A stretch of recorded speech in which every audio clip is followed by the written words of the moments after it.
लगभग जो हमारे 13 मई की बातचीत सरकार के साथ हुई, उससे सरकार आगे नहीं बढ़ रही है और हमारा रुख बिल्कुल स्पष्ट है।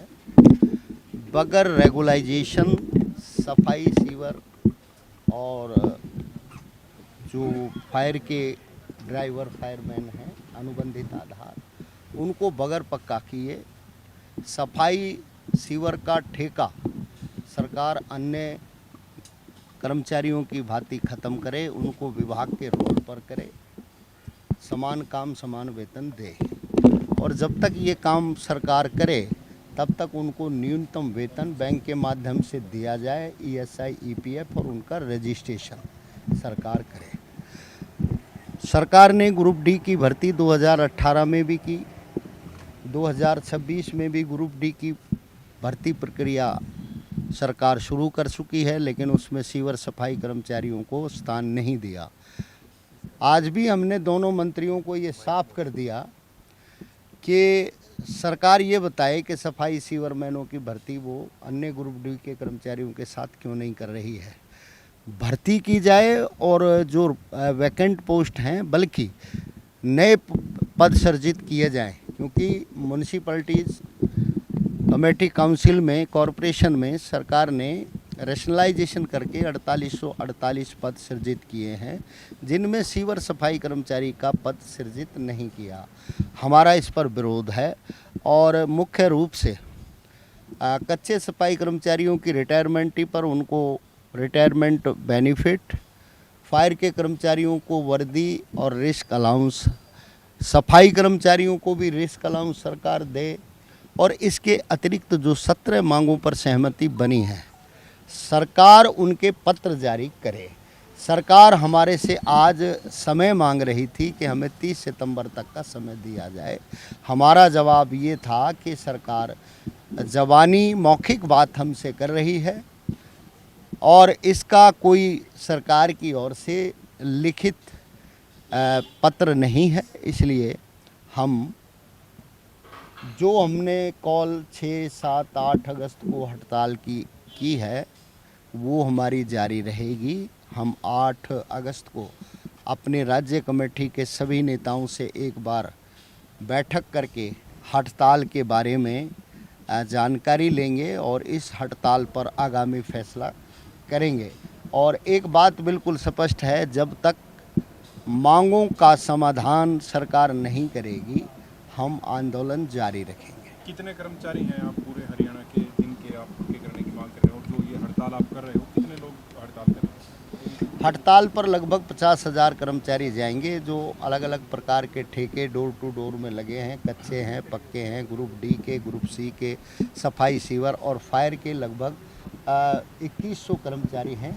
पिछली बार भी उनमें से 1650 कर्मचारी हड़ताल पर थे। अब की बार ये संख्या बढ़ जाएगी और निश्चित तौर पर सरकार केवल हमसे बातचीत करके हमें बहलाने का काम कर रही है, जो नामुमकिन है, क्योंकि सरकार ने हमारे साथ में सामाजिक भेदभाव किया है।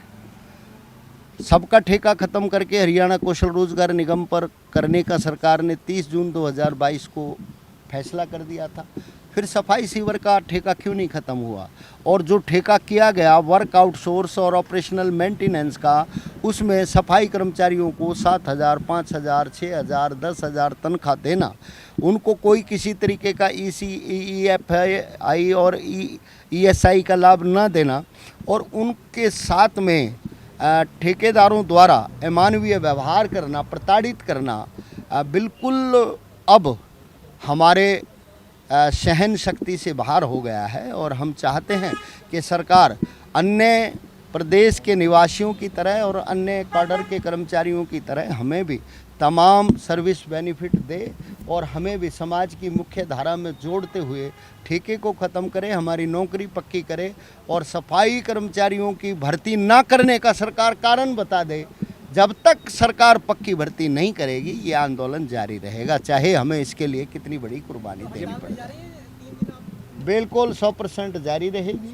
खाली हाथ जा रहे हैं तो बगैर खाली हाथ तो हड़ताल बिल्कुल जो आप लोग जारी 50,000 रहेगी। कर्मचारी बताए हैं, इसमें कच्चे कितने हैं और पक्के कितने हैं? इसमें लगभग 10 से 15 हज़ार ऐसे हैं जो अलग अलग ठेकों में हैं, और लगभग 10 से 15 हज़ार ही ऐसे हैं जो कच्चे हैं, और उसके अलावा ग्रुप डी और सी के भी कर्मचारी हैं, फायर के भी कर्मचारी हैं। आपने कहा कि 30 सितंबर तक का सरकार ने टाइम मांगा आपसे, वो जुबानी आपको कह रहे हैं, तो आप इसमें मतलब आपको दिक्कत क्या है? ये 30 सितंबर तक ज़्यादा लंबा टाइम मांग रहे हैं या फिर लिखित में नहीं दे रहे? क्या आपको इशू आया इसमें जो आपकी सहमति नहीं बन रही? देखिए, हमारी 30 अप्रैल को भी बैठक हुई, उसके बाद फिर 13 मई को बैठक हुई, तब भी इन्होंने समय मांगा, और मैंने आपके सामने ही अनाउंसमेंट किया था कि 30 जून तक सरकार मांगें पूरी करे, अन्यथा हम 2 जुलाई से हड़ताल पर चले जाएंगे। इन्होंने फिर हमसे टाइम मांगा, हमने 2 जुलाई की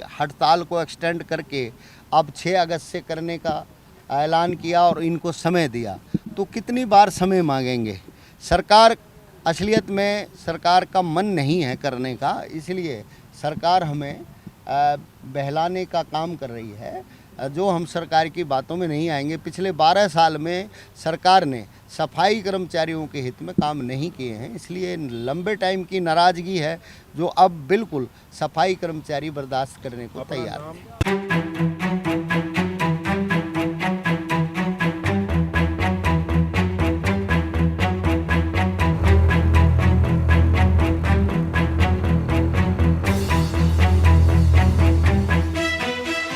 इनसो का 24वां स्थापना दिवस आज चंडीगढ़ में आयोजित किया गया। इस अवसर पर नौजवान साथी जो एकत्रित हुए हैं, उनसे मैंने यही गुजारिश की है कि समय है बदलाव का, और बदलाव जो है वो नौजवान पीढ़ी के लोग लेकर के आते हैं।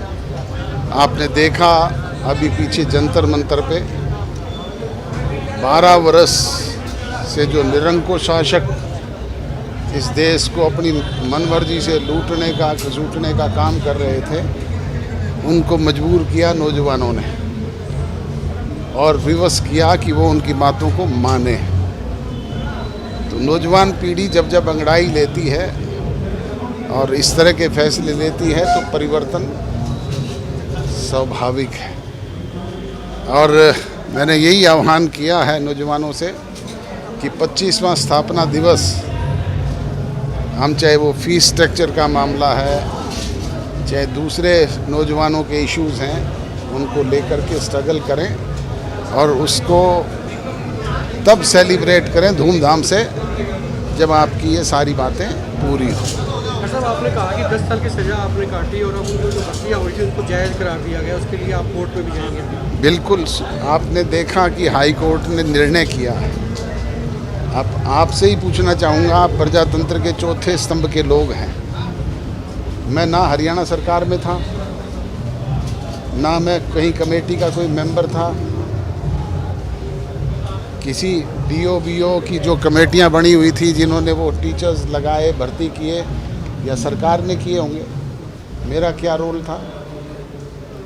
मुझे सिर्फ एक आईएएस अधिकारी जो कांग्रेस के वरिष्ठ नेता की बहन थी, रजनी शेखरी सिब्बल, उसने एक बयान दिया था कि एक मीटिंग में एक भाई साहब नाम के आदमी भी आए थे और 10 साल के बाद उसने आइडेंटिफाई किया कि वो भाई साहब अजय सिंह चौटाला थे। सिर्फ इसी बात की 10 साल की सज़ा 120 बी में दी मुझे, और काट के आया हूँ आपके सामने कठोर कारावास। अब उसको मैं सुप्रीम कोर्ट तक लड़ूंगा और जिन लोगों ने ये कृत्य किया उनको सज़ा दिलवाने का काम करूँ। तो सभी इनसो के छात्रों को, और जो पिछले 24 साल से इनसो से अपना यूनिवर्सिटी का राजनीतिक सफ़र शुरू कर चुके सभी छात्र छात्राओं को बधाई देता हूं, उनका अभिनंदन करता हूं कि आज उनके बदौलत छात्रों के हितों की अनेक लड़ाई में इंडियन नेशनल स्टूडेंट ऑर्गेनाइजेशन ने पिछले 24 साल में योगदान दिया।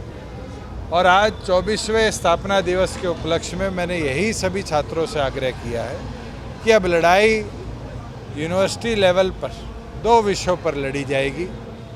एक, फ़ी स्ट्रक्चरिंग कमीशन की मांग के साथ, जिसमें ये मांग करी जाएगी कि यूनिवर्सिटीज़ के अंदर जो पैरिटी फी स्ट्रक्चर में है, हरियाणा की सरकारी यूनिवर्सिटी में एक ही कोर्स 3 अलग यूनिवर्सिटी कैंपस पे 30,000 से लाख रुपए तक की फीस में वेरिएट करता है।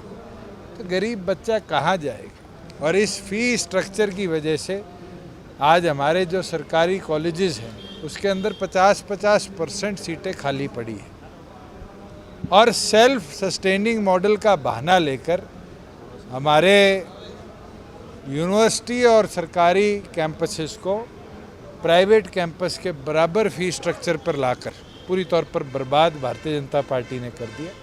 और दूसरी लड़ाई जो मैंने आज सबसे कहा है कि हर छात्र संगठन से बात करो। आज हरियाणा प्रदेश के यूनिवर्सिटी कैंपसेस अड्डा बन चुके, भारतीय जनता पार्टी की मीटिंगों का, अखिल भारतीय विद्यार्थी परिषद की मीटिंगों का, संघ की मीटिंगों का, हिंदू परिषद की मीटिंगों का, भारतीय जनता पार्टी के युवा मोर्चा हो, भारतीय जनता पार्टी का कोई किसान मोर्चा हो, कोई लेबर का मोर्चा हो, कोई प्रोफेसर्स की मीटिंग हो, केवल मात्र यूनिवर्सिटी कैंपस में एक आइडियोलॉजी प्रमोट करी जा रही है। और अगर एक आइडियोलॉजी पर यूनिवर्सिटीज़ को आज ब्रीड करना शुरू कर दिया तो ये देश आने वाले पीढ़ी के लिए एक बहुत बड़ा खतरा छोड़ के जाएगा। इसलिए मैं ये मांग करता हूँ कि अब अपने अपने कैंपसेस में छात्र खड़े हों, या तो अपॉलिटिकल हो या नो पॉलिटिकल हो, इस बात को लेकर आगे बढ़े कि या तो सबको बोलने का अधिकार कैंपस में दिया जाए या किसी को बोलने का अधिकार ना दिया जाए। और इसके लिए मैंने सुधीर से भी आग्रह किया है कि देश के अंदर भी इसी तरह बर्बाद कर दिया जा रहा है। जहाँ जहाँ भारतीय जनता पार्टी की सरकारें हैं कैंपसेस को, वो भी इस मांग को लेकर अपने संगठन में भी और भी जो संगठन इस पूरे पेपर लीक के अंदर उनके साथ खड़े हुए थे उनसे बात करें और इस लड़ाई में सहयोग दें। दुष्यंत जी, आपने मंच से कहा कि भी ऐसा ही चलता रहा तो वो दिन दूर नहीं है जब खाकी पैंट पहननी पड़ेगी लोगों को, लड़कों को, इनके छात्रों को। और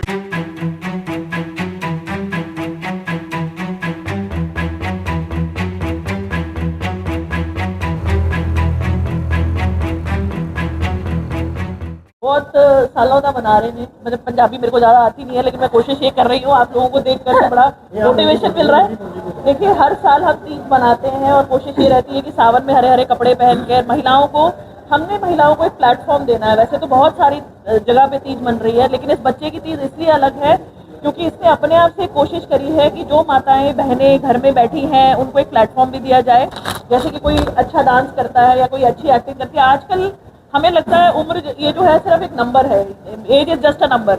अगर मैं 50 साल की हूँ और मेरा मन करता है कि मैं कुछ एक्टिंग करूँ, तो ये 2 बच्चे हमारे जो है ये प्लेटफॉर्म दे रहे हैं उन महिलाओं को, उन बच्चों को जो आगे बढ़ना चाहते हैं।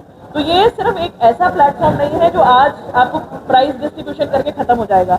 हम इसको आगे ले जाएंगे एक पीढ़ी ऊपर कि जो 10, 12, 15 महिलाएं हमें लगेगा कि हाँ बहुत अच्छा काम कर रही हैं, बहुत अच्छी एक्टिंग करना चाहती हैं या जो डांस में अच्छी हैं, क्योंकि त्यौहार ही ऐसा है, नाचना गाना सुंदर बनना, तो हर महिला सुंदर बन के आएगी। तो उसी से हम कोशिश यही करेंगे कि जो आपका हुनर है, टैलेंट है, जो शायद दबा रह गया है किसी कारणवश, उसको आगे लाया जाए। क्योंकि जब हम वुमेन एम्पावरमेंट की बात करते हैं किताबों में है, मैंने ऐसा देखा है कि किताबों में है ये सब, कहीं भी औरत का ऐसा नहीं है। हम लोग सिर्फ इसलिए काम आते हैं ताड़ी बजाने के कि भाई ये बंदा बन गया इसलिए ताड़ी बजा दो, लेकिन हम चाहते हैं कि इस बच्चे के लिए सब लोग ताड़ी बजाएं। तो हम यही कोशिश यही करेंगे कि इस छोटे बच्चे की एक प्रयास है, मेरे लिए तो बच्चों की तरह है ये, और मैक्स सर भी, तो इसीलिए इनके साथ जुड़ी हूँ मैं, ताकि जो इनका आने वाला कल हो वो ऐसा हो कि ये भी नाम कमाएं और जो इनके साथ महिलाएं जुड़े वो भी नाम कमाएं। तो 9 तारीख को ये फंक्शन कर रही हैं जी, और मैं इसका एक साथ कह लो, प्यार कह लो, संबंध कह लो, और तीज का एक बेटी के लिए उपहार कह लो,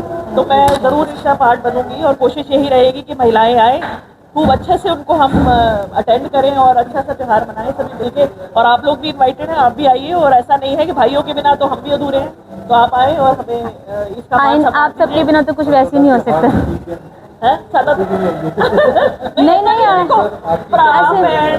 डायरेक्टर की है, हिंदी फिल्म थी वो, एक बायोपिक थी एक सिंगर की। तो इस इवेंट के जरिए हम जितने भी काबिल लेडीज हैं, गर्ल्स हैं, हमें लगता है कि वो एक्टिंग बहुत अच्छी करती है, तो उनको एक प्लेटफॉर्म देंगे। अभी हमारी 4 एपिसोड एक वेब सीरीज आ रही है हिंदी, तो जितने भी लोग हम लिए कैपेबल हैं उसके लिए हम उसको आगे प्लेटफॉर्म देंगे और उनको कास्ट करेंगे। नमस्कार सभी को, और मैं वेलकम करती हूँ आप सभी का, जितने भी मीडिया पर्सन्स यहाँ पर आए हैं। एंड बिकॉज ऑफ यू हमारा इवेंट हमेशा सक्सेस जाता है। और जो तियां दिलां दियां जिदा कि भाजी ने पूछा भी तियां दिलां दियां कराने का थोड़ा रीज़न की है, ਇਹਦਾ ਰੀਜ਼ਨ ਇਹ ਹੈ ਵੀ ਚਲੋ ਆਪਾਂ ਤੀਜ ਫੈਸਟੀਵਲ ਹਰ ਸਾਲ ਸੈਲੀਬ੍ਰੇਟ ਕਰਦੇ ਹਾਂ, ਨੱਚਦੇ ਹਾਂ, ਟੱਪਦੇ ਹਾਂ, ਖਾਂਦੇ ਹਾਂ, ਪੀਂਦੇ ਹਾਂ, ਹੈ ਨਾ, ਪ੍ਰੋਪਰ ਇੰਜੋਏ ਕਰਦੇ ਹਾਂ। ਬਟ ਮੇਰਾ ਮਕਸਦ ਆ ਸੀ ਇਹਨੂੰ ਰਿਚੁਅਲ ਨੂੰ ਸਟਾਰਟ ਕਰਨ ਦਾ, ਕਿਉਂਕਿ ਤੁਹਾਨੂੰ ਪਤਾ ਵੀ ਕਿਤੇ ਨਾ ਕਿਤੇ ਸਾਨੂੰ ਪੇਰੈਂਟਸ ਦੀ, ਭਰਾ ਦੀ ਜਾਂ ਹਸਬੈਂਡ ਦੀ, ਹੈ ਨਾ, ਕਿਤੇ ਨਾ ਕਿਤੇ ਕਮੀਆਂ ਮਹਿਸੂਸ ਰਹਿ ਜਾਂਦੀਆਂ ਜਿਨ੍ਹਾਂ ਦੀ ਲਾਈਫ ਦੇ ਵਿੱਚ ਉਹ ਸ਼ਖਸ ਹੈ ਨਹੀਂ ਆ। ਅਤੇ ਆਪਾਂ ਇੱਕ ਰਿਚੁਅਲ ਸਟਾਰਟ ਕੀਤਾ ਆ ਵੀ ਸੰਧਾਰਾਂ ਅਤੇ ਫੁਲਕਾਰੀਆਂ ਅਸੀਂ ਹਰ ਸਾਲ ਵੰਡਾਂਗੇ, ਅਤੇ ਤੀਆਂ ਦਿਲਾਂ ਦੀਆਂ ਸਾਰਿਆਂ ਨੂੰ ਇਕੱਠੇ ਕਰਕੇ, ਸਾਰੀ ਫੀਮੇਲਸ ਨੂੰ ਇਕੱਠੇ ਕਰਕੇ ਆਪਾਂ ਇਸ ਨੂੰ ਰੌਣਕੀ ਬਣਾਵਾਂਗੇ। ਤੇ ਪੂਰੇ ਟਰਾਈ ਸਿਟੀ ਦਾ ਇਸ ਸਾਲ ਦਾ ਸਭ ਤੋਂ ਬੈਸਟ ਇਵੈਂਟ ਹੋਣ ਵਾਲਾ ਹੈ 9 ਅਗਸਤ ਵੈਲਵਟ ਕਲਾਰਕ ਦੇ ਵਿੱਚ 3 ਵਜੇ ਤੋਂ ਸਟਾਰਟ ਹੋਗਾ ਤੇ ਮਸਤੀਆਂ ਧਮਾਲਾ ਪੈਂਦੀਆਂ ਰਹਿਣਗੀਆਂ। ਤਾਂ ਮੈਂ ਚਾਹੁੰਦੀ ਹਾਂ ਕਿ ਤੁਸੀਂ ਇਹਦੇ ਵਿੱਚ ਸਾਰੇ ਕੇ ਸਾਰੇ ਸ਼ਾਮਿਲ ਹੋ।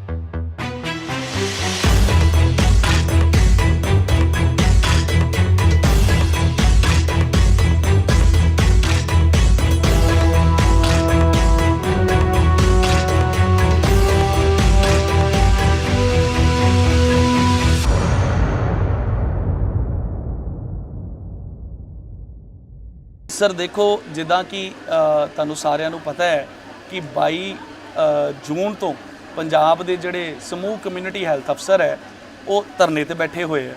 ਸਾਡੀਆਂ ਜਿਹੜੀਆਂ ਮੁੱਖ ਡਿਮਾਂਡਾਂ ਸੀਗੀਆਂ ਵੀ ਆਪਾਂ ਨੈਸ਼ਨਲ ਹੈਲਥ ਮਿਸ਼ਨ ਦੇ ਵਿੱਚ ਆ, ਕੱਚੇ ਹੈਗੇ ਆ, ਵੀ ਸਾਨੂੰ ਪੱਕਾ ਕੀਤਾ ਜਾਏ। 5000 ਸਾਨੂੰ ਬਾਕੀ ਸੂਬਿਆਂ ਨਾਲੋਂ ਘੱਟ ਮਿਲਦਾ ਸੀਗਾ ਉਹ ਦਿੱਤਾ ਜਾਏ। ਲਾਇਲਟੀ ਬੋਨਸ ਜਿਹੜਾ 2018 'ਚ ਪੰਜਾਬ ਗੌਰਮੈਂਟ ਨੇ ਬੰਦ ਕਰ ਦਿੱਤਾ ਲੇਕਿਨ ਬਾਕੀ ਸਾਰੇ ਸੂਬਿਆਂ 'ਚ ਮਿਲ ਰਿਹਾ ਉਹ ਦਿੱਤਾ ਜਾਵੇ। ਸੋ ਆਪਾਂ ਲਗਭਗ 1.5 ਮਹੀਨਾ ਹੋ ਗਿਆ ਸਾਨੂੰ ਸਟ੍ਰਾਈਕ ਤੇ ਬੈਠੇ ਹੋਏ। ਡਿਪਾਰਟਮੈਂਟ ਦੇ ਨਾਲ, ਸਰਕਾਰ ਦੇ ਨਾਲ ਸਾਡੀਆਂ ਕਈ ਦੌਰ ਦੀਆਂ ਮੀਟਿੰਗਾਂ ਹੋ ਗਈਆਂ।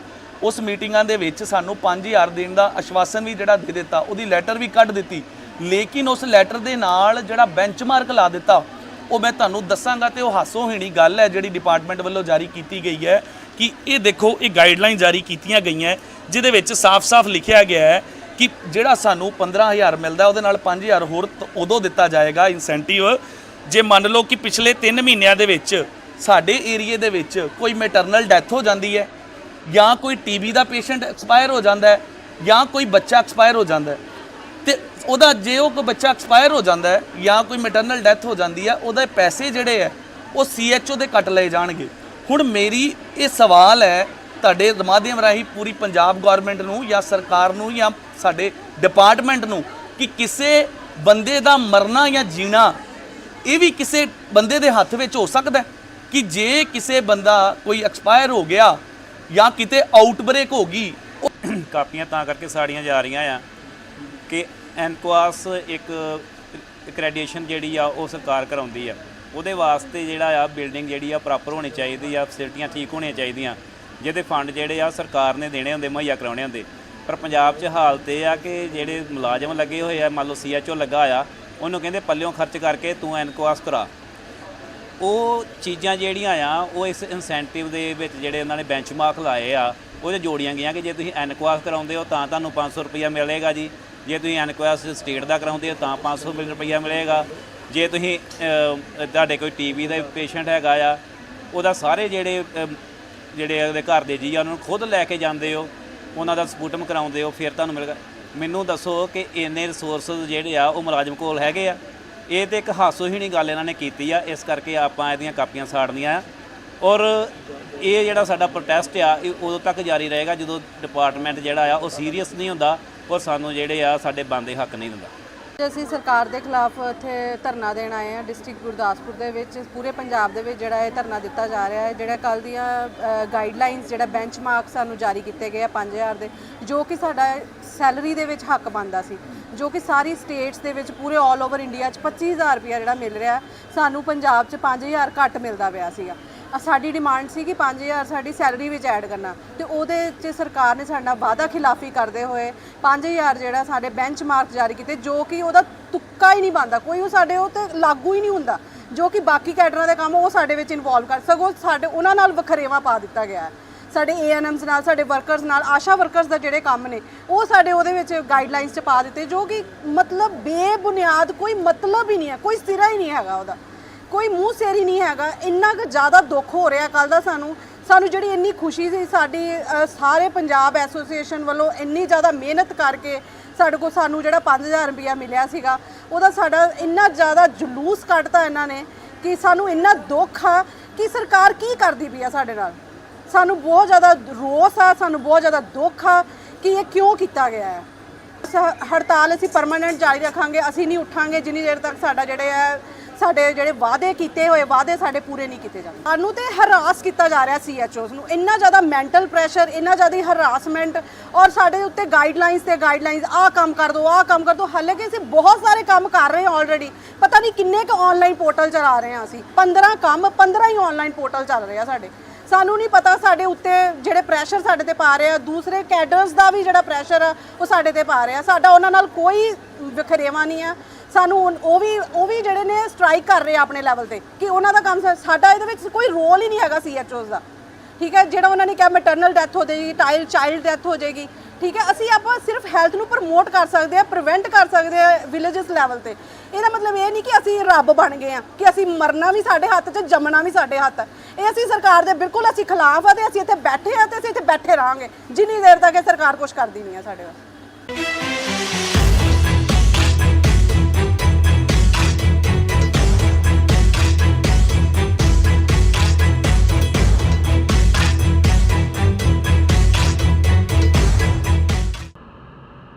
ਸਰਕਾਰ ਦਾ ਕੋਈ ਨੋਟੀਫਿਕੇਸ਼ਨ ਨਹੀਂ ਵੀ ਕੱਚੇ ਬੰਦੇ ਪੱਕੇ ਕਰਤੇ, ਇੱਕ ਚਿੱਠੜਾ ਲਿਖ ਕੇ ਦੇ ਦਿੱਤਾ ਹਰਜੋਤ ਬੈਂਸ ਜੀ ਦੇ ਜਿਹੜੇ ਸਾਈਨ ਇਸ 'ਤੇ। ਨਾ ਕੋਈ ਨੋਟੀਫਿਕੇਸ਼ਨ ਜਾਰੀ ਕੀਤਾ ਸਰਕਾਰ ਨੇ, ਨਾ ਕੋਈ ਸਰਕਾਰ ਦੀ ਇਸ 'ਤੇ ਮੋਹਰ ਹੈ। ਮੈਨੂੰ ਇਹ ਨਹੀਂ ਪਤਾ ਲੱਗਦਾ ਵੀ ਜਿਹੜੇ ਪ੍ਰਧਾਨ ਮੀਟਿੰਗਾਂ ਕਰਕੇ ਆਉਂਦੇ ਆ, ਆਪਣੇ ਵਰਕਰਾਂ ਨੂੰ, ਆਪਣੇ ਮੁਲਾਜ਼ਮਾਂ ਨੂੰ ਝੂਠੇ ਦਿਲਾਸਿਆਂ 'ਚ ਰੱਖ ਕੇ, ਮੈਨੂੰ ਇਹ ਨਹੀਂ ਲੱਗਦਾ ਪਤਾ ਵੀ ਇਹ ਹੋ ਸਕਦਾ ਸ਼ਾਇਦ ਸਰਕਾਰਾਂ ਨਾਲ ਹੀ ਨਾ ਮਿਲੇ ਹੋਣ। ਆਪਾਂ ਜਿਹੜੀ ਹੜਤਾਲ ਕੀਤੀ ਸੀ, ਉਹ ਹੜਤਾਲ ਕੀਤੀ ਸੀ ਕੱਚੇ ਮੁਲਾਜ਼ਮ ਪੱਕੇ ਕਰੋ, ਪੁਰਾਣੀ ਪੈਨਸ਼ਨ ਬਹਾਲ ਕਰੋ। ਦੇਖੋ ਚਲੋ ਪੈਨਸ਼ਨ ਵਾਲਾ ਦਾ ਮਸਲਾ ਹੀ ਛੱਡੋ, ਪਹਿਲ ਦੀ ਆਧਾਰ ਸੀ ਜਿਹੜੀ ਉਹ ਸੀ ਕੱਚੇ ਮੁਲਾਜ਼ਮ ਪੱਕੇ ਕਰੋ। ਕੱਚੇ ਮੁਲਾਜ਼ਮ ਪੱਕੇ ਤਾਂ ਹੋਏ ਨਹੀਂ। ਇਹ ਜਿਹੜੀ ਸਰਕਾਰ ਨੇ 20,500 ਜਿਹੜੀ ਤਨਖਾਹ ਕਰੀ ਹੈ, ਉਸ ਤੋਂ ਪਹਿਲਾਂ ਸਰਕਾਰ ਤੋਂ ਪਹਿਲਾਂ ਜਿਹੜੀ ਇਹ 4 ਸਾਲ ਹੋ ਗਏ ਸਰਕਾਰ ਨੂੰ, 4.5 ਸਾਲ, ਘੱਟੋ ਘੱਟ ਸਾਡੀ ਸਫਾਈ ਮਜ਼ਦੂਰ ਯੂਨੀਅਨ ਨੇ 25 ਲੈਟਰ ਦੇਤੇ ਹੋਣੇ ਵੀ ਜਿਹੜੀ ਕੱਚੇ ਬੰਦੇ ਦੀ ਤਨਖਾਹ 26,000 ਰੁਪਈਆ ਹੋਵੇ ਮਿਨੀਮਮ। ਸਰਕਾਰ ਨੇ ਇਹ 20,500 ਜਿਹੜੀ ਤਨਖਾਹ ਕਰਤੀ। ਹਰਜੋਤ ਬੈਂਸ ਜੀ ਨੇ ਜਿਹੜੇ ਸਾਈਨ ਕਰਕੇ ਦੇਤੇ, ਅਲਫੀਆ ਬਿਆਨ ਜਾ ਦੇਤਾ ਹੈ ਸਾਡੇ ਮੰਤਰੀ ਸਾਹਿਬ ਨੇ। ਇਸ ਚੀਜ਼ ਤੋਂ ਤੁਸੀਂ ਸੰਤੁਸ਼ਟ ਨਹੀਂ ਹੋ? ਸਾਡੀ ਜਿਹੜੀ ਯੂਨੀਅਨ ਹੈ ਇਸ ਚੀਜ਼ ਤੋਂ ਬਿਲਕੁਲ ਸੰਤੁਸ਼ਟ ਨਹੀਂ ਹੈ। ਜਦ ਤੱਕ ਸਾਡੇ ਕੱਚੇ ਮੁਲਾਜ਼ਮਾਂ ਦਾ ਪੱਕਿਆਂ ਦੇ ਆਰਡਰ ਨਹੀਂ ਆ ਜਾਂਦੇ, ਸਾਡੀ ਜਿਹੜੀ ਸਫਾਈ ਮਜ਼ਦੂਰ ਯੂਨੀਅਨ ਹੈ, ਇਸ ਜਿਹੜੇ ਸਾਡੇ ਹਰਜੋਤ ਬੈਂਸ ਮੰਤਰੀ ਸਾਹਿਬ ਨੇ ਜਿਹੜਾ ਹੈ ਇਹ ਨਕਲੀ ਜਾ ਉਹਦੇ ਹੈ ਨਾ ਨੋਟੀਫਿਕੇਸ਼ਨ, ਅਸੀਂ ਇਹਨੂੰ ਬਿਲਕੁਲ ਨਹੀਂ ਮੰਨਦੇ। ਅਗਲੀ ਰਣਨੀਤੀ ਕੀ ਹੈ ਫਿਰ ਤੁਹਾਡੀ? ਦੇਖੋ ਅਗਲੀ ਰਣਨੀਤੀ ਦਾ ਇਹ ਹੈ, ਜਿਹੜਾ ਇਹਨਾਂ ਨੇ ਵਿਸ਼ਵਾਸ ਦਵਾਇਆ ਵੀ ਅਸੀਂ ਸਭਾ ਦੇ ਵਿੱਚ ਬਿੱਲ ਪਾਸ ਕਰਾਵਾਂਗੇ ਜਾਂ ਕੁਛ, ਅਸੀਂ ਚੁੱਪ ਬੈਠੇ ਹਾਂ। 15 ਅਗਸਤ ਤੋਂ ਬਾਅਦ ਫਿਰ ਅਸੀਂ ਜਿਹੜਾ ਆਪਣੀ ਯੂਨੀਅਨ ਵੱਲੋਂ ਮੁੱਦਾ ਚੱਕਾਂਗੇ ਵੀ ਤੁਹਾਡਾ ਕਿੱਥੇ ਗਿਆ ਨੋਟੀਫਿਕੇਸ਼ਨ ਜਿਹੜਾ ਕੱਚੇ ਬੰਦੇ ਪੱਕੇ ਕਰਨ ਦਾ। ਸਰ ਇਹ ਮੰਗ ਤਾਂ ਤੁਹਾਡੀ ਪਿਛਲੇ 4 ਸਾਲ ਤੋਂ ਜੋ ਹੈ ਇਹ ਹੜਤਾਲ ਤੁਹਾਨੂੰ ਪਤਾ ਸ਼ਾਂਤੀਪੂਰਵਕ ਚੱਲ ਰਹੀ ਸੀਗੀ, ਪਰ ਇਸ ਹੜਤਾਲ ਨੇ ਜ਼ੋਰ ਪਕੜਿਆ ਜਦੋਂ 22 ਤਰੀਕ ਨੂੰ ਬਰਨਾਲੇ ਵਿਖੇ ਲਾਠੀ ਚਾਰਜ ਹੋਇਆ। ਉਸ ਤੋਂ ਬਾਅਦ ਜਾ ਕੇ ਕਿਤੇ ਨਾ ਕਿਤੇ ਇਸ ਲੜਾਈ ਨੂੰ ਹੋਰ ਜ਼ੋਰ ਮਿਲਿਆ ਤੇ ਬਲ ਮਿਲਿਆ ਤੇ ਸਹਿਯੋਗ ਮਿਲਿਆ ਸਾਰੀ ਧਾਰਮਿਕ ਤੇ ਸਮਾਜਿਕ ਜਥੇਬੰਦੀਆਂ ਦਾ, ਤੇ ਹੜਤਾਲ ਸਾਡੀ ਪੁਰਜ਼ੋਰ ਵਧੀਆ ਤਰੀਕੇ ਨਾਲ ਚੱਲ ਰਹੀ ਸੀਗੀ ਔਰ ਅਸੀਂ ਵੀ ਸਮਰਥਨ ਕੀਤਾ ਹੋਇਆ ਸੀਗਾ। ਚਲੋ ਜੇ ਅਸੀਂ ਨਾਲ ਨਹੀਂ ਬੈਠ ਰਹੇ ਸੀ ਤਾਂ ਅਸੀਂ ਵਿਰੋਧ ਵੀ ਨਹੀਂ ਕਰ ਰਹੇ ਸੀਗੇ, ਅਸੀਂ ਸਾਡਾ ਪੂਰਾ ਸਮਰਥਨ ਸੀਗਾ ਸਾਡੀ ਯੂਨੀਅਨ ਵੱਲੋਂ, ਤੇ ਅਸੀਂ ਤਾਂ ਮਤਲਬ ਇਹੀ ਸੋਚ ਰਹੇ ਸੀ ਵੀ ਚਲੋ ਹੁਣ ਐਤਕੀ ਕੁਛ ਨਾ ਕੁਛ ਹੱਲ ਨਿਕਲੇਗਾ। ਪਰ ਲੇਕਿਨ ਜੋ ਲੈਟਰ ਨਿਕਲ ਕੇ ਆਇਆ ਬਾਹਰ ਸਰਕਾਰ ਵੱਲੋਂ ਤੁਹਾਨੂੰ ਦਿਖਾਇਆ ਗਿਆ ਹੈ, ਤੁਸੀਂ ਵੀ ਸਿਆਣੇ ਹੋ, ਪ੍ਰੈਸ ਰਿਪੋਰਟਰ ਹੋ ਸਰ, ਨੋਟੀਫਿਕੇਸ਼ਨ ਕਿਆ ਚੀਜ਼ ਹੁੰਦੀ ਹੈ ਸਾਡੇ ਨਾਲੋਂ ਵੱਧ ਤੁਹਾਨੂੰ ਪਤਾ ਹੋਏਗਾ ਜੀ। ਨੋਟੀਫਿਕੇਸ਼ਨ ਦੇ ਉੱਪਰ ਬਕਾਇਦਾ ਉੱਪਰ ਲਿਖਿਆ ਹੋਇਆ ਹੁੰਦਾ ਨੋਟੀਫਿਕੇਸ਼ਨ ਪੰਜਾਬ ਸਰਕਾਰ ਪ੍ਰੋਫੈਸ਼ਨਲ ਵਿਭਾਗ ਜਾਂ ਲੋਕਲ ਬਾਡੀ ਵਿਭਾਗ, ਉਸ ਦਾ ਲਿਖਿਆ ਹੁੰਦਾ ਨਾ, ਇਹਦੇ ਉੱਪਰ ਦਿਖਾਓ ਕਿੱਥੇ ਕਿਆ ਲਿਖਿਆ ਹੈ। ਇਹਦੇ ਉੱਪਰ ਇਹ ਤਾਂ ਇੱਕ ਐਵੇਂ ਹੈ ਕਿ ਜਿਵੇਂ ਆਪਾਂ ਇੱਕ ਲੈਟਰ ਲਿਖਿਆ ਕੋਰੇ ਕਾਗਜ਼ ਦੇ ਉੱਪਰ ਸਾਈਨ ਕਰਤੇ, ਨਾ ਕੋਈ ਮੰਤਰੀ ਦੀ ਮੋਹਰ ਹੈ ਨਾ ਕੋਈ ਸਰਕਾਰ ਦੀ ਮੋਹਰ ਹੈ, ਇਸ ਲੈਟਰ ਨੂੰ ਅਸੀਂ ਕਿਸ ਤਰ੍ਹਾਂ ਵੈਲਿਡ ਮੰਨ ਸਕਦੇ ਹਾਂ? ਲੋਲੀਪੌਪ ਕਹਾਂਗੇ। ਬਿਲਕੁਲ ਬਿਲਕੁਲ ਇਹ ਲੋਲੀਪੌਪ ਹੀ ਹੈ। ਮੈਂ ਤਾਂ ਇਹ ਕਹਾਂਗਾ ਕਿ ਇਹਨਾਂ ਨੂੰ ਬੱਬਲ ਗਮ ਦੇ ਦਿੱਤਾ ਵੀ ਲੈ ਵੀ ਚੱਬੀ ਜਾਓ ਜਦ ਤੱਕ ਸਵਾਦ ਆ ਰਿਹਾ। ਔਰ ਮੈਨੂੰ ਤਾਂ ਇਹ ਲੱਗ ਰਿਹਾ ਇਹ ਨਾ ਹੋਵੇ ਕਦੇ 10-15 ਦਿਨਾਂ ਤੋਂ ਬਾਅਦ ਮਹੀਨੇ ਬਾਅਦ ਫਿਰ ਸਾਨੂੰ ਹੜਤਾਲ 'ਤੇ ਨਾ ਜਾਣਾ ਪਵੇ ਜਿਹੜੇ ਹਾਲਾਤ ਲੱਗ ਰਹੇ ਹੈ। ਇਹ ਜਿਹੜਾ ਇਹਦਾ ਸਿੱਟਾ ਜੋ ਨਿਕਲ ਕੇ ਆਇਆ ਹੈ, ਇਹ ਸਿੱਟਾ ਨਿਕਲਿਆ ਹੈ, ਇਹ ਇੱਕ ਸਿੰਪਲ ਲੈਟਰ ਹੈਗੀ ਹੈ। ਇਹਦੇ ਉੱਪਰ ਨਾ ਕੋਈ ਡਾਇਰੈਕਟੋਰੇਟ ਦੇ, ਨਾ ਕੋਈ ਸਥਾਨਕ ਸਰਕਾਰਾਂ ਦੇ, ਨਾ ਕੋਈ ਮਿਊਨਿਸਪਲ ਕਾਉਂਸਲ ਨੂੰ ਕੋਈ ਆਰਡਰ ਹੈ, ਕੁਝ ਨਹੀਂ ਹੈ। ਇਹ ਸਿਰਫ ਹਰਜੋਤ ਸਿੰਘ ਬੈਂਸ ਜੋ ਸਾਡੇ ਮੰਤਰੀ ਹਨ, ਲੋਕਲ ਬਾਡੀ ਮਿਨਿਸਟਰ, ਉਹਨਾਂ ਨੇ ਆਪਣੇ ਦਸਤਖਤ ਪਾ ਕੇ ਡੇਟ ਪਾ ਕੇ ਦੇ ਦਿੱਤੀ। ਇਹਦੇ ਵਿੱਚ ਬਹੁਤ ਸਾਰੀ ਤਰੁੱਟੀਆਂ ਹੈ, ਇਹਦੇ ਵਿੱਚ ਬਹੁਤ ਸਾਰੀ ਗੱਲਾਂ ਅਜਿਹੀਆਂ ਹੈ ਜਿਨ੍ਹਾਂ ਤੋਂ ਤੁਸੀਂ ਦੇਖੋ ਮੁਲਾਜ਼ਮ ਸਾਥੀਆਂ ਦੇ ਚਿਹਰੇ ਉਦਾਸ ਹਨ। ਉਦਾਸ ਕਿਉਂ ਹਨ? ਪਹਿਲੀ ਗੱਲ ਤਾਂ ਇਹਦੇ ਵਿੱਚ ਕੁਝ ਵੀ ਕਲੀਅਰ ਨਹੀਂ ਹੈ। ਇੱਕ ਜਿਹੜੀ 20-500 ਰੁਪਏ ਉਹ ਕਹਿੰਦੇ ਅਸੀਂ ਤੁਹਾਡੀ ਤਨਖਾਹ ਵਧਾਵਾਂਗੇ ਅਗਸਤ ਮਹੀਨੇ ਤੋਂ, ਜਿਹੜੀ ਸਤੰਬਰ 'ਚ ਉਹਨਾਂ ਨੂੰ ਮਿਲੇਗੀ, ਉਹਦਾ ਇੱਕ ਤੁਸੀਂ ਨੋਟੀਫਿਕੇਸ਼ਨ ਦੇਖੋ, ਉਹਦੇ 'ਚ ਪ੍ਰੋਪਰ ਡਾਇਰੈਕਟੋਰੇਟ ਨੂੰ, ਆਲ ਮਿਊਨਿਸਪਲ ਕਮੇਟੀਜ਼ ਨੂੰ, ਸਭ ਨੂੰ ਉਹਨਾਂ ਨੇ ਮਾਰਕ ਕਰੀਏ ਲੈਟਰ। ਉਸ ਨੂੰ ਅਸੀਂ ਲੈਟਰ ਕਹਿ ਸਕਦੇ ਹਾਂ ਕਿ ਸਰਕਾਰ ਦੀ ਇੱਕ ਲੈਟਰ ਜਿਹੜੀ ਜਾਰੀ ਹੋਈ ਹੈ ਉਸ ਅਧੀਨ ਉਸ 'ਤੇ ਕਾਰਵਾਈ ਹੋਏਗੀ, ਪਰ ਇਸ ਨੂੰ ਅਸੀਂ ਇੱਕ ਲੈਟਰ ਨਹੀਂ ਕਹਿ ਸਕਦੇ। ਇਹਦੇ ਵਿੱਚ ਬਾਕੀ ਜਿਹੜੀ ਕੈਟੇਗਰੀਆਂ ਉਹਨਾਂ ਨੇ ਛੱਡ ਦਿੱਤੀਆਂ। ਦੇਖੋ ਹੜਤਾਲ ਦੇ ਵਿੱਚ ਕਾਫੀ ਸਾਰੀ ਕੈਟੇਗਰੀਆਂ ਨੇ ਮੁਲਾਜ਼ਮ ਸਾਥੀਆਂ ਦਾ, ਮੁਲਾਜ਼ਮ ਵਰਗ ਦਾ ਸਾਥ ਦਿਆ, ਜਿਹਦੇ ਵਿੱਚ ਦਫ਼ਤਰਾਂ ਦੇ ਵਿੱਚ ਆਊਟਸੋਰਸ 'ਤੇ ਲੱਗੇ ਇਲੈਕਟ੍ਰੀਸ਼ੀਅਨ ਹੈਗੇ ਆ, ਪਲੰਬਰ ਹੈਗੇ ਆ, ਬੇਲਦਾਰ, ਮਾਲੀ, ਹੋਰ ਵੀ ਜਿੰਨੀ ਕੈਟੇਗਰੀਆਂ, ਹੈਲਪਰ ਹੋ ਗਏ, ਕੰਪਿਊਟਰ ਆਪਰੇਟਰ ਹੋ ਗਏ, ਉਹ ਕੈਟੇਗਰੀਆਂ ਬਾਰੇ ਕੁਝ ਵੀ ਵਿਚਾਰ ਨਹੀਂ ਕਰਿਆ। ਨਾ ਉਹ ਸਾਰੀ ਕੈਟੇਗਰੀਆਂ ਅੱਜ ਦੇ ਤੁਸੀਂ ਜਾਓ ਉਹਨਾਂ ਦੇ ਚਿਹਰੇ ਦੇਖੋ ਉਦਾਸੀਆਂ ਹੈ, ਉਹ ਕਿਤੇ ਵੀ ਖੁਸ਼ ਨਹੀਂ ਹੈਗੇ ਸਰਕਾਰ ਦੇ ਇਹਨਾਂ ਫੈਸਲਾ ਤੋਂ। ਨਾ ਯੂਨੀਅਨ ਦੇ ਨੁਮਾਇੰਦੇ ਜਿਹੜੇ ਇਹ ਫੈਸਲੇ ਕਰਕੇ ਆਏ ਹਨ ਇਹਨਾਂ ਤੋਂ ਵੀ ਉਦਾਸ ਹਨ। ਅਸਲ ਦੇ ਵਿੱਚ